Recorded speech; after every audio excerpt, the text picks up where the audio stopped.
नमस्कार दोस्तों, TET classes with Sneha में आपका स्वागत है। दोस्तों, आज की वीडियो में C TET previous year online परीक्षा के एसएसटी के क्वेश्चंस का रिवीजन करेंगे। आइए क्लास शुरू करते हैं। क्वेश्चन है, जनसंख्या वितरण संबंधित निम्नलिखित वाक्यों में से सही विकल्प चुनें। ए है, नदी घाटियों में स्वच्छ जल की उपलब्धता के कारण सघन जनसंख्या होती है। बी है, लोग पर्वतीय क्षेत्रों में रहने को वरीयता देते हैं क्योंकि वे कृषि के लिए सर्वोत्तम स्थान है। सी है, लोग समतल मैदानों और सहज ढालों पर रहने को वरीयता देते हैं। डी है, लोग कठिन जलवायु में रहने को वरीयता देते हैं। बताइए दोस्तों, कौन सा ऑप्शन सही होगा इस क्वेश्चन का? इस क्वेश्चन का फोर्थ ऑप्शन सही हो जाएगा। केवल ए और सी सही हैं। ए और सी सही हैं। नेक्स्ट क्वेश्चन है दोस्तों, टैगोर के शिक्षा संबंधी विचारों के बारे में कौन से कथन सही हैं? ए है, प्राकृतिक वातावरण में सृजनात्मक अधिगम। बी है, कला संगीत और नृत्य पर बल देना। सी है, पाश्चात्य सभ्यता विज्ञान एवं तकनीक की आलोचना। सही विकल्प का चयन कीजिए दोस्तों, कौन सा ऑप्शन सही होगा इस क्वेश्चन का? इस क्वेश्चन का फर्स्ट ऑप्शन सही हो जाएगा।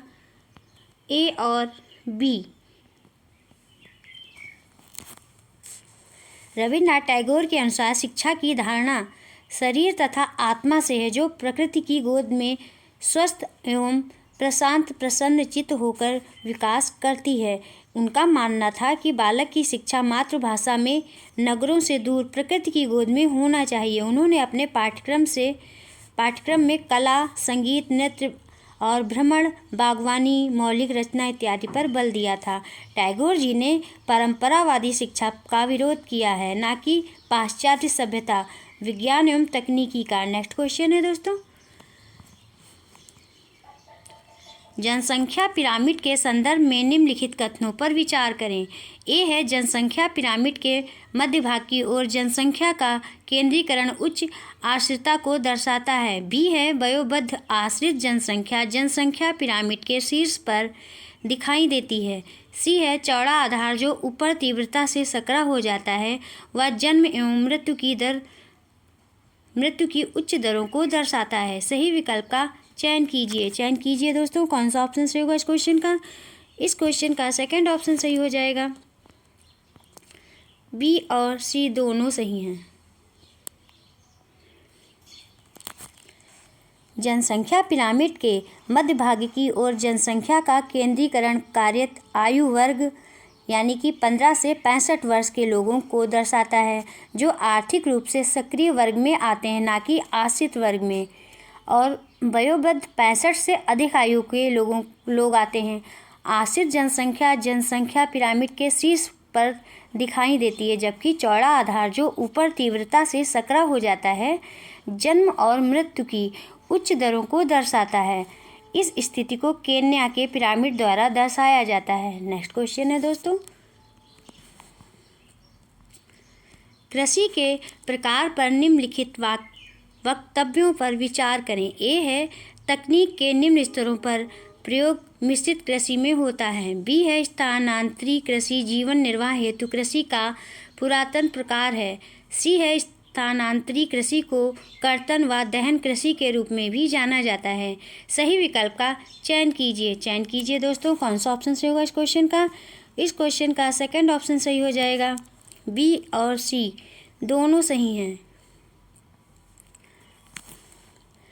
निर्वाह कृषि में किसान एक छोटे भूखंड का साधारण औजारों और अधिक श्रम से पुरातन प्रकार से खेती करता है।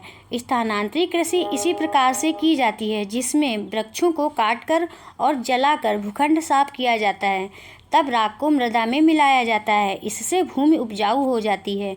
इसी वजह से स्थानांतरित कृषि को कर्तन एवं दहन कृषि के रूप में भी जाना जाता है।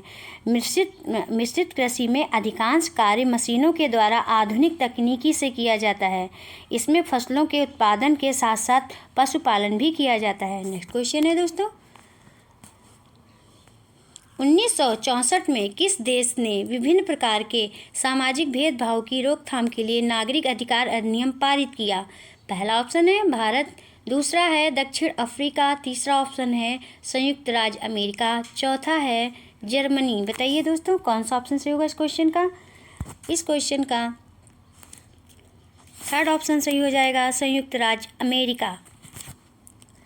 संयुक्त राज्य अमेरिका में विभिन्न प्रकार के सामाजिक भेदभाव की रोकथाम के लिए वर्ष 1964 में नागरिक अधिकार कानून पारित किया गया।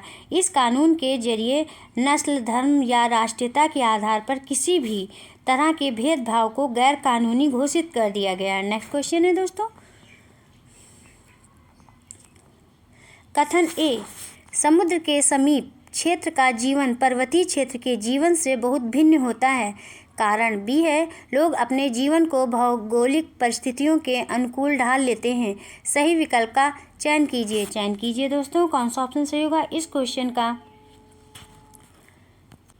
फर्स्ट ऑप्शन सही हो जाएगा दोस्तों, ए तथा आर दोनों सही हैं तथा आर ए की सही व्याख्या है। नेक्स्ट क्वेश्चन है, निम्नलिखित में से कौन सा वक्तव्य भारत में न्यायिक व्यवस्था के बारे में सही है। पहला ऑप्शन है, केंद्र और किसी भी राज्य के बीच विवाद के मामले में उस राज्य का उच्च न्यायालय इस मुद्दे या मुकदमे को ले सकता है। दूसरा ऑप्शन है, औपनिवेशिक काल का federal court of India Bharat के उच्चतम न्यायालय का पूर्वज है। तीसरा ऑप्शन है, जनहित याचिका किसी भी न्यायालय में केवल पीड़ित व्यक्ति द्वारा ही दर्ज की जा सकती है। और फोर्थ ऑप्शन है, न्यायिक समीक्षा का अधिकार भारत में केवल उच्चतम न्यायालय का है। बताइए दोस्तों, कौन सा ऑप्शन सही होगा इस क्वेश्चन का। इस क्वेश्चन का सेकंड ऑप्शन सही हो जाएगा, औपनिवेशिक काल का federal court of India Bharat के उच्चतम न्यायालय का पूर्वज है। भारतीय सर्वोच्च न्यायालय की स्थापना 26 जनवरी 1950 को की गई थी।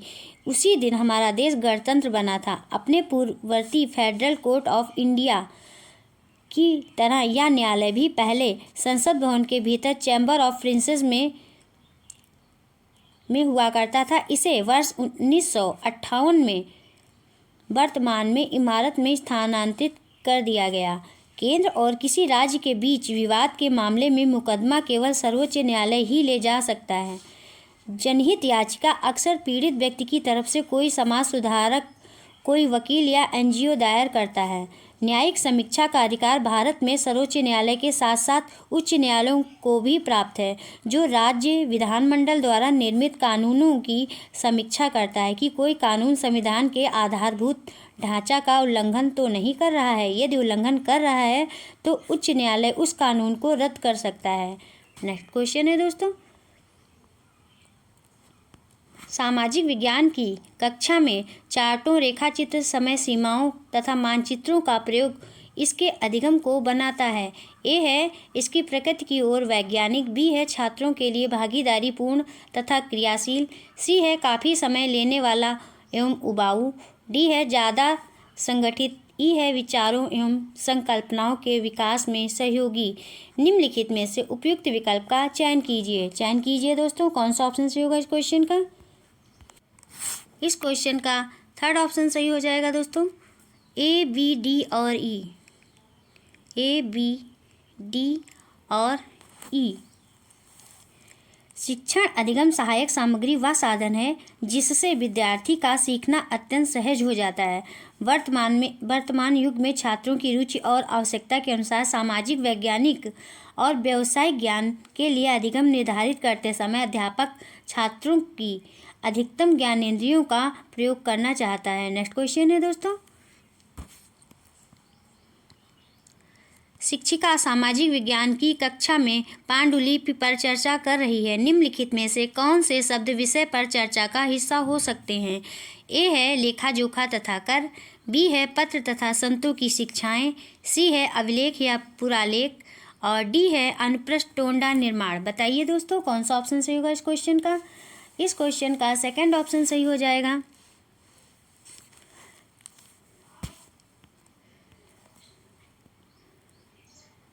ए, बी और सी।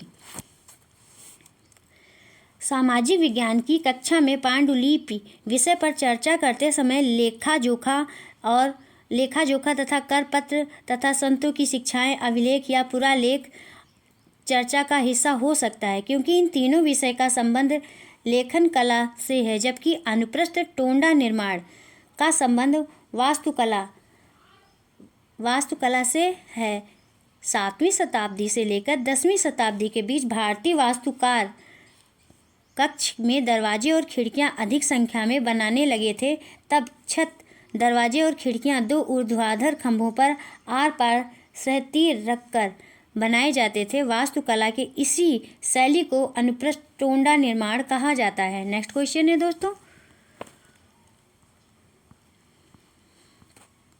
यदि छात्रों को समझ में नहीं आता है कि कक्षा में क्या पढ़ाया जा रहा है तो शिक्षक को चाहिए कि वह, पहला ऑप्शन है, विद्यार्थियों को स्वयं अध्ययन करने के लिए कहें। दूसरा है, अवधारणा को फिर से अलग तरीके से समझाए। तीसरा है, मॉनिटर से नोट उपलब्ध कराने के लिए कहे। चौथा है, विषय को एक और दिन के लिए छोड़ दे। विषय को एक और दिन के लिए छोड़ दे। बताइए दोस्तों कौन सा ऑप्शन सही होगा इस क्वेश्चन का? इस क्वेश्चन का सेकंड ऑप्शन सही हो जाएगा। अवधारणा को फिर से अलग तरीके से समझाए। यदि छात्रों को समझ में नहीं आता है कि कक्षा में क्या पढ़ाया जा रहा है तो एक आदर्श शिक्षक को चाहिए कि वह अवधारणा को अलग अलग तरीके से समझाए, क्योंकि कक्षा में सभी छात्रों की समझ यानी कि मानसिक क्षमता एक समान नहीं होती है। नेक्स्ट क्वेश्चन है दोस्तों, एक सामाजिक विज्ञान की शिक्षिका होने के नाते आप विषय संबंधी धारणाओं और उनका राष्ट्र के साथ संबंध को संबोधित करना चाहती हैं। निम्न में से कौन से उपागम पाठ योजना हेतु सबसे उपयुक्त होंगे? ए है, किस प्रकार विकासात्मक चुनौतियों जैसे गरीबी और निरक्षरता ने राष्ट्र को विफल कर दिया है पर जोर देंगी।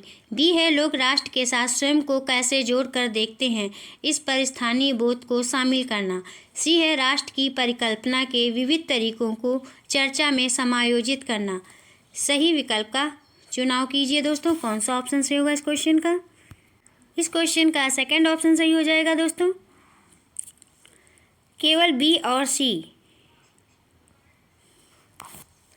एक सामाजिक विज्ञान के शिक्षक या शिक्षिका को विषय संबंधी धारणाओं और उनका राष्ट्र के साथ संबंध को संबोधित करने के लिए निम्नलिखित पाठ योजना उपयुक्त होंगे, जैसे कि लोग राष्ट्र के साथ स्वयं को जोड़कर कैसे देखते हैं, स्थानीय बोध को शामिल करके एवं राष्ट्र की विभिन्न परिकल्पना के तरीकों को चर्चा में समायोजित करना। इस प्रकार विकल्प बी और सी सही होंगे। नेक्स्ट क्वेश्चन है दोस्तों,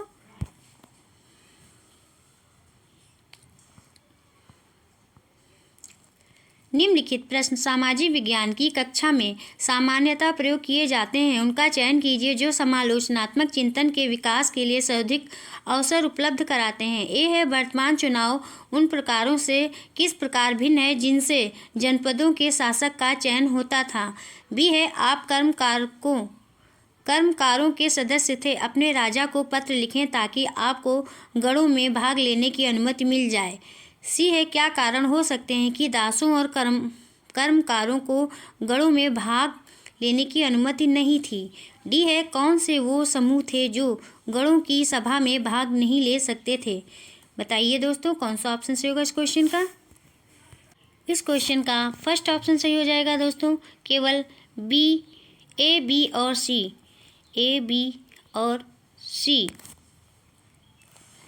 समालोचनात्मक चिंतन एक ऐसी क्षमता है जिससे वस्तुनिष्ठ तरीके से सूचना और अनुभव का विश्लेषण किया जा सकता है। इसके बारे में और अधिक जानने के लिए प्रश्न संख्या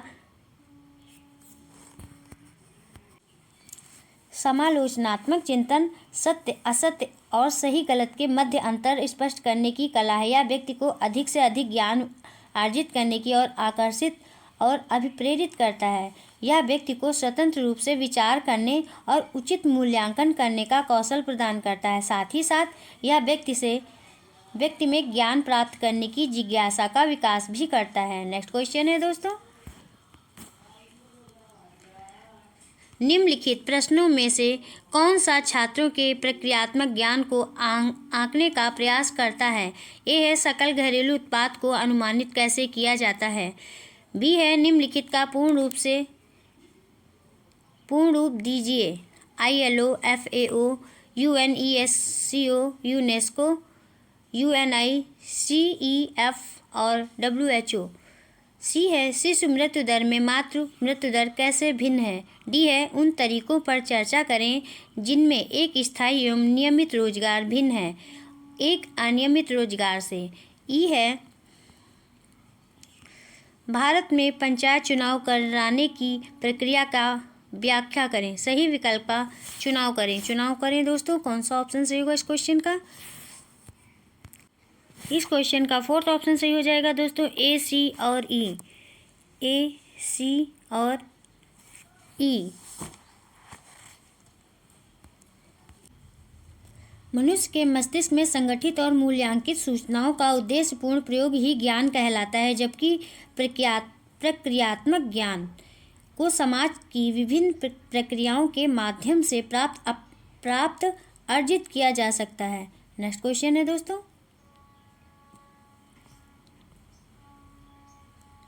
निम्नलिखित प्रश्नों को पढ़िए। इनमें से कौन सा ज्ञानात्मक प्रक्रिया के अनुप्रयोग पहलू का आकलन करता है। ए है आर्थिक गतिविधियों के 5 उदाहरण दीजिए। ए है आर्थिक गतिविधियों के 5 उदाहरण दीजिए। बी है सार्वजनिक क्षेत्र की 5 कंपनियों को सूचीबद्ध करें। सी है कृषि विकास शब्द से क्या समझते हैं। डी है निर्वाह कृषि की व्याख्या कीजिए। ई है रोपण कृषि की मुख्य विशेषता क्या है। सही विकल्प का चुनाव कीजिए दोस्तों। कौन सा ऑप्शन सही होगा इस क्वेश्चन का। इस क्वेश्चन का फर्स्ट ऑप्शन सही हो जाएगा दोस्तों, ए और बी। संज्ञानात्मक विकास में मानसिक कल्पना, भाषा, चिंतन, स्मृति विकास, तर्कणा, समस्या समाधान आधार का काम करती है, जिसका प्रयोग पूर्व अनुभवों को संगठित करने के लिए किया जाता है। जो नए ज्ञान के लिए पियाजे ने बालक के ज्ञान को स्कीमा से निर्मित माना जाता है बताया है। नेक्स्ट क्वेश्चन है दोस्तों, ऋग्वैदिक काल के विषय में निम्नलिखित में से कौन से कथन सत्य हैं। ए है कोई स्थायी सेना नहीं होती है। बी है कुछ प्रार्थनाओं की रचना महिलाओं ने की थी। सी है दास और दासियों भी यज्ञ करते थे। डी है राजाओं के पास राजधानी, नगर या महल नहीं थे। सही विकल्प का चुनाव कीजिए दोस्तों। कौन सा ऑप्शन सही होगा इस क्वेश्चन का। इस क्वेश्चन का सेकंड ऑप्शन सही हो जाएगा, केवल ए, बी और डी। वैदिक काल प्राचीन भारतीय संस्कृति का एक कालखंड है। उस दौरान 4 वेदों की रचना हुई थी, जिसका नाम ऋग्वेद है, सामवेद है, यजुर्वेद और अर्थवेद है। इस काल में पुरोहित, जिन्हें कभी कभी ब्राह्मण भी कहा जाता था, तरह तरह के यज्ञ और अनुष्ठान करते थे, जबकि दास और दासियों यज्ञ नहीं करते थे। इस काल के राजा सरदार कहलाते थे, जो बहादुर और कुशल योद्धा होते थे। उनका चुनाव लोगों के द्वारा होता था। ये ना तो बड़ी राजधानियों और महलों में रहते थे, ना इनके पास कोई स्थायी सेना होती थी, ना ही ये कर वसूलते थे। नेक्स्ट क्वेश्चन है दोस्तों,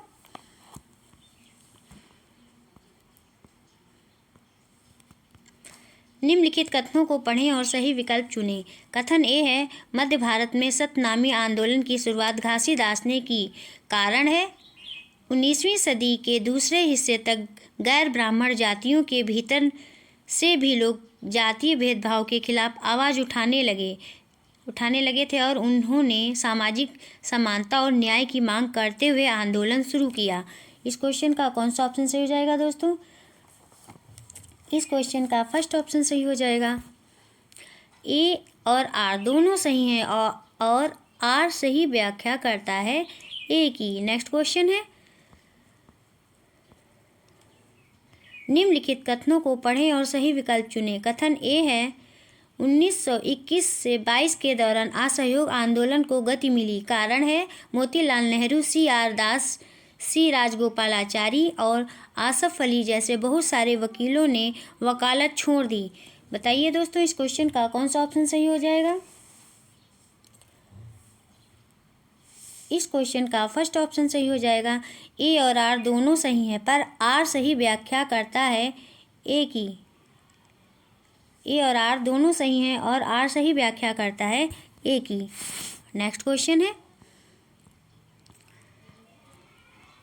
निम्न कथनों ए तथा बी को पढ़िए तथा सही विकल्प का चुनाव कीजिए।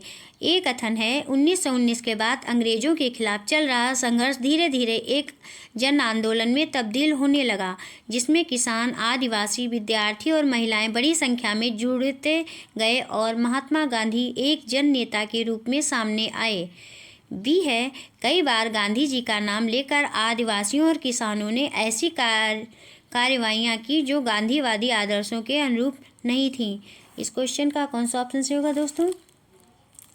इस क्वेश्चन का थर्ड ऑप्शन सही हो जाएगा। ए और बी दोनों सही हैं। नेक्स्ट क्वेश्चन है दोस्तों,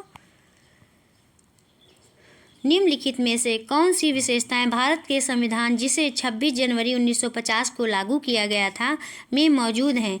सार्वभौमिक वयस्क मताधिकार को अपनाना, 21 वर्ष से अधिक आयु के सभी भारतीय को राज्य और राष्ट्रीय चुनावों में मतदान करने की अनुमति होगी। सही विकल्प का चुनाव कीजिए दोस्तों। कौन सा ऑप्शन सही होगा इस क्वेश्चन का? इस क्वेश्चन का सेकंड ऑप्शन सही हो जाएगा दोस्तों। ए और बी दोनों सही हैं। ए और बी।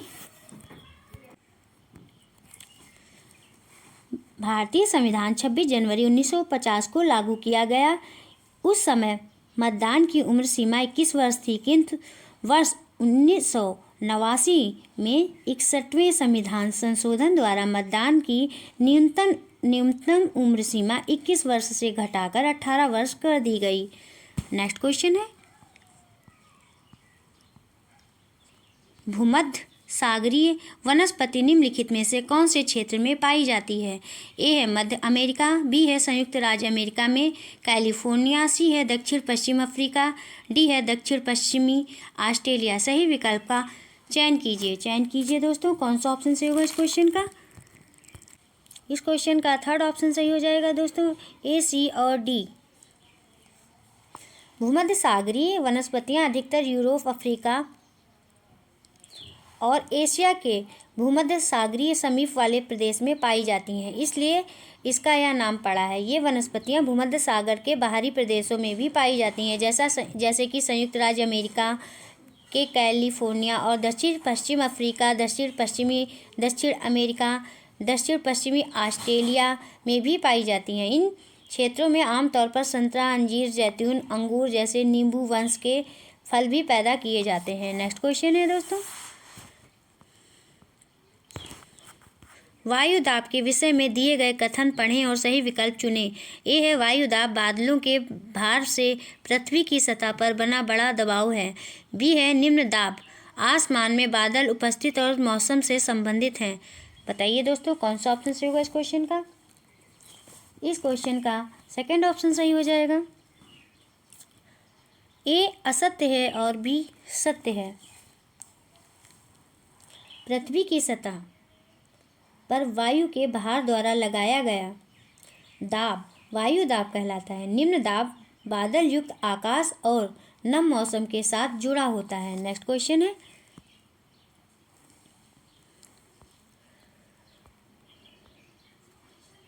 निम्नलिखित में संसाधनों और उनकी विशेषताओं का सही मिलान कीजिए दोस्तों। कौन सा ऑप्शन सही होगा इस क्वेश्चन का? इस क्वेश्चन का सेकंड ऑप्शन सही हो जाएगा।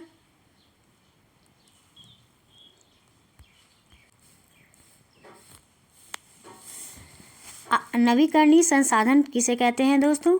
नवीकरणीय संसाधन उन्हें कहते हैं जिन्हें समय के साथ शीघ्रता से नवीकृत या पुनः पूरित किया जा सकता है, जैसे कि सौर और पवन ऊर्जा, वायु, जल।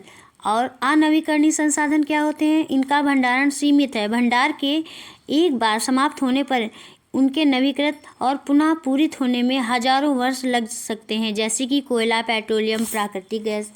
और बताइए दोस्तों, वास्तविक संसाधन क्या होते हैं? वास्तविक संसाधन वे संसाधन होते हैं जिनकी मात्रा ज्ञात होती है। इन संसाधनों का इस समय इस समय प्रयोग किया जा सकता है, जैसे कि महाराष्ट्र के दक्कन पठार की काली मिट्टी के भरपूर निक्षेप। और संभाव्य संसाधन किन्हें कहते हैं? संभाव्य संसाधन वे होते हैं जिनकी संपूर्ण मात्रा ज्ञात नहीं है और इस समय इसका प्रयोग नहीं किया जा रहा है, जैसे कि आने वाले समय में इसका प्रयोग हो सकता है, जैसे लद्दाख में पाया गया यूरेनियम। नेक्स्ट क्वेश्चन है, निम्नलिखित में से संसाधनों से संबंधित कौन सा कथन गलत या सही नहीं है? पहला ऑप्शन है वायु, जल, मिट्टी और खनिज प्राकृतिक संसाधन है। दूसरा ऑप्शन है समय के साथ संसाधन आर्थिक रूप से मूल्यवान हो सकते हैं। तीसरा है लोग स्वयं संसाधन नहीं हैं। चौथा है समय और प्रौद्योगिकी दो महत्वपूर्ण कारक हैं जो पदार्थों को संसाधन में परिवर्तित कर सकते हैं। बताइए दोस्तों, इस क्वेश्चन का कौन सा ऑप्शन सही हो जाएगा? इस क्वेश्चन का थर्ड ऑप्शन सही हो जाएगा दोस्तों। लोग स्वयं संसाधन नहीं हैं। मानव संसाधन से तात्पर्य लोगों की संख्या और योग्यता यानी कि मानसिक और शारीरिक से है। शिक्षा और स्वास्थ्य लोगों को बहुमूल्य संसाधन बनाने में मदद करते हैं। नेक्स्ट क्वेश्चन है, निम्नलिखित आर्थिक गतिविधियों का कार्यवर्गों के साथ सुमेल कीजिए दोस्तों। कौन सा ऑप्शन से होगा इस क्वेश्चन का? इसका मिलान इस प्रकार करेंगे दोस्तों। प्राथमिक क्रियाओं के अंतर्गत उन सभी क्रियाओं को शामिल किया जाता है जिनका संबंध प्राकृतिक संसाधनों के उत्पादन और निष्कर्षण से है। कृषि, मत्स्य और संग्रहण इनके अच्छे उदाहरण हैं। नेक्स्ट क्वेश्चन है दोस्तों, सही और गलत बताएं। ए है राज्य की मंत्री परिषद में मुख्यमंत्री और उनके द्वारा नियुक्त मंत्री सम्मिलित होते हैं। बी है विधानसभा विपक्षी दल और सत्ताधारी दल के विधायकों दोनों से बनी या संगठित होती है। सी है विधानसभा का सदस्य बनने के लिए संसद सदस्य लोगों द्वारा चयनित प्रतिनिधि होता है। सही विकल्प का चुनाव कीजिए दोस्तों। कौन सा ऑप्शन सही होगा? इस क्वेश्चन का सेकंड ऑप्शन सही हो जाएगा। केवल ए और बी सही हैं। नेक्स्ट क्वेश्चन है, जेंडर समानता के महत्व पर दृष्टिकोण विकसित करने हेतु निम्नलिखित में से कौन सा विषय सबसे अधिक प्रासंगिक है? पहला ऑप्शन है विभिन्न देशों में प्रति 1000 पुरुषों पर महिलाओं की संख्या। दूसरा है सामाजिक रचना के रूप में जेंडर। तीसरा है जेंडर पर आधारित व्यवसायों की सूची और चौथा है महिलाओं के लिए सरकारी स्वास्थ्य योजनाएं। बताइए दोस्तों, कौन सा ऑप्शन सही होगा इस क्वेश्चन? इस क्वेश्चन का सेकंड ऑप्शन सही हो जाएगा दोस्तों। सामाजिक रचना के रूप में जेंडर समानता के महत्व पर दृष्टिकोण विकसित करने के लिए सामाजिक रचना के रूप में जेंडर सबसे अधिक प्रासंगिक है। नेक्स्ट क्वेश्चन है, प्रारंभिक एवं माध्यमिक स्तर पर इतिहास की पुस्तकों का केंद्रण है। ए है इतिहास की खोज तथा व्याख्या कैसे हुई। बी है साक्ष्य का एकत्रण और परीक्षण कैसे होता है। सी है राजाओं और रानियों के जीवन वृत्तांत पर। डी है मूलभूत प्रक्रियाओं को समझना, ना कि कौन, कब और कहाँ के वितरण में खो जाना। सही विकल्प का चयन कीजिए दोस्तों। कौन सा ऑप्शन सही होगा इस क्वेश्चन का? इस क्वेश्चन का सेकंड ऑप्शन सही हो जाएगा। ए, बी तथा डी। इतिहास की खोज तथा व्याख्या, साक्ष्यों का एकत्रण तथा परीक्षण, साथ ही मूलभूत प्रक्रियाओं को समझना प्रारंभिक और माध्यमिक स्तर पर इतिहास की पुस्तक का संकेंद्रण होता है। नेक्स्ट क्वेश्चन है दोस्तों,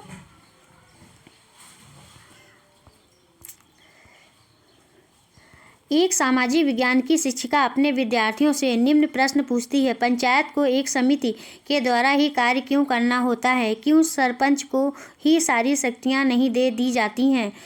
उसके द्वारा पूछा गया प्रश्न किस प्रकार के उत्तरों की अपेक्षा करता है? ए है पंचायत व्यवस्था की गहन समझ। बी है खतरों व लाभों के बारे में सोचना। सी है केवल व्यवस्था की कमियां दिखाना। डी है विभिन्न विकल्पों की तुलना करके स्थिति को बेहतर बनाने की लगातार खोज में लगना। उपयुक्त विकल्प का चुनाव कीजिए दोस्तों। कौन सा ऑप्शन सही होगा इस क्वेश्चन का? इस क्वेश्चन का थर्ड ऑप्शन सही हो जाएगा दोस्तों। ए, बी तथा डी। ग्राम पंचायत अपने सभी कार्यों के लिए ग्राम सभा के प्रति जवाबदेही होती है, क्योंकि ग्राम सभा के लोग ही उसको चुनते हैं। इसी वजह से पंचायती राज व्यवस्था को लोकतांत्रिक सरकार की पहली सीढ़ी माना जाता है। कुछ राज्यों में ग्राम सभाएं काम करवाने के लिए समितियां बनाती हैं, जैसे निर्माण कार्य समिति, जल प्रबंधन समिति, स्वास्थ्य एवं कल्याण पर समिति। नेक्स्ट क्वेश्चन है दोस्तों, प्रिया औपनिवेशिक बंगाल में नील की खेती करने वाले लोगों की स्थितियां या हालातों को समझना चाहती थी, किंतु उसके लिए वह केवल द्वितीय स्रोत ही जुटा पाई। निम्न में से कौन से साक्ष्य उसे मिले? ए है 19वीं शताब्दी के बंगाल में नील की खेती पर एक इतिहासकर्ता का अनुसंधान। बी है नील विद्रोह के दौरान नील की खेती करने वाले किसानों द्वारा गाए गए गीत। और सी है नील आयोग द्वारा नील कृषक का लिया गया साक्षात्कार। बताइए दोस्तों, कौन सा ऑप्शन सही होगा इस क्वेश्चन का?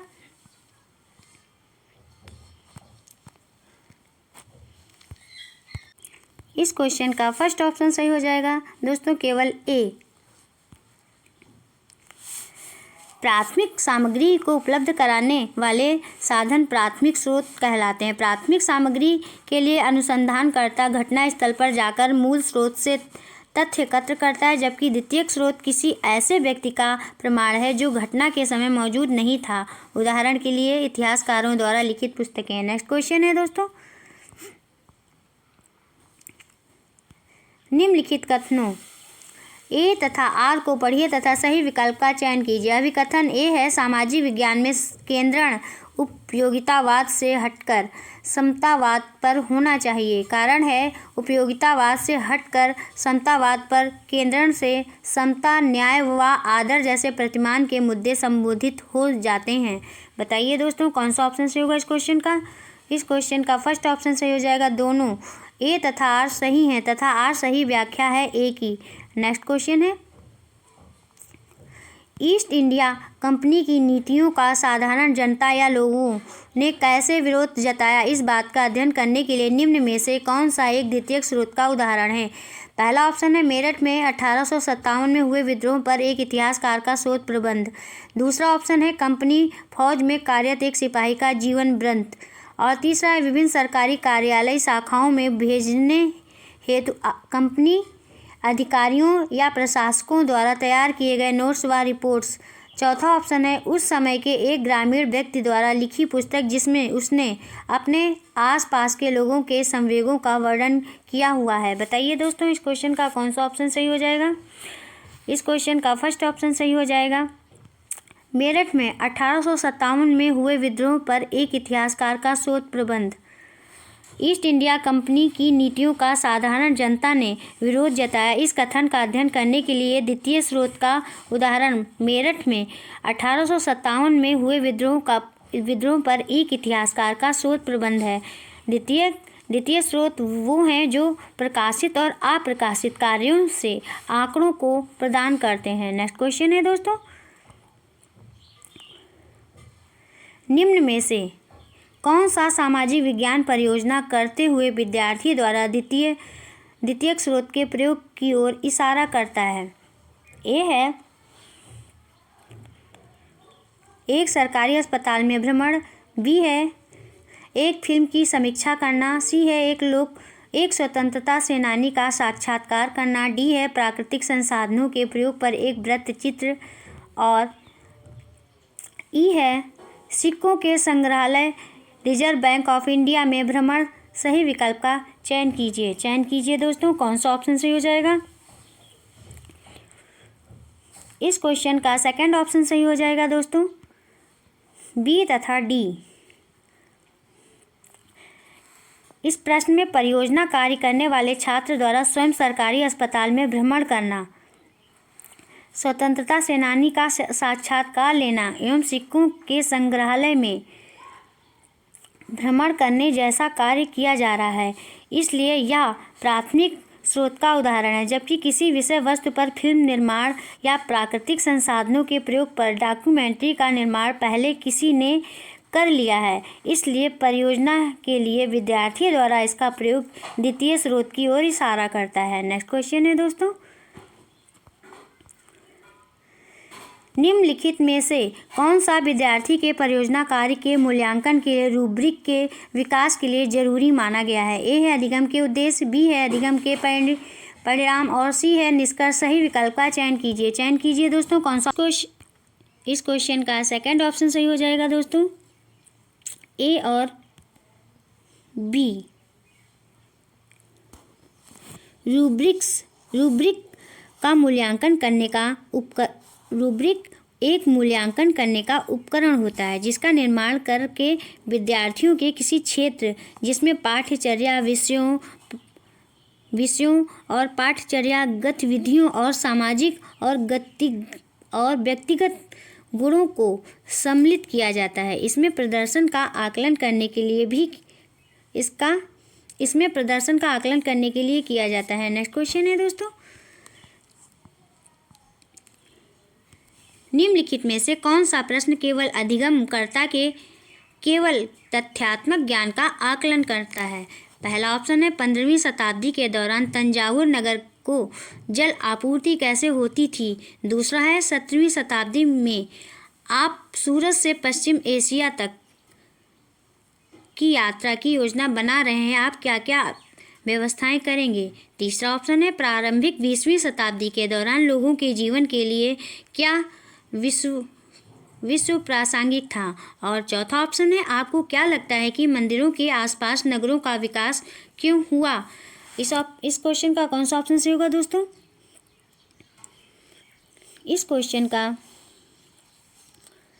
फर्स्ट ऑप्शन सही हो जाएगा दोस्तों।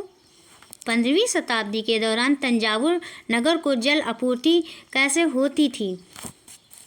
किसी व्यक्ति, वस्तु, स्थान या घटना के विषय में वस्तुनिष्ठ सूचना व जानकारी को तथ्यात्मक ज्ञान कहते हैं। इस आधार पर विकल्प पहला सही तथ्यात्मक ज्ञान का आकलन करता है। इसलिए 15वीं शताब्दी के दौरान तंजावुर नगर को जल आपूर्ति कैसे होती थी। बस दोस्तों आज की वीडियो में इतना ही। Thank you for watching this video.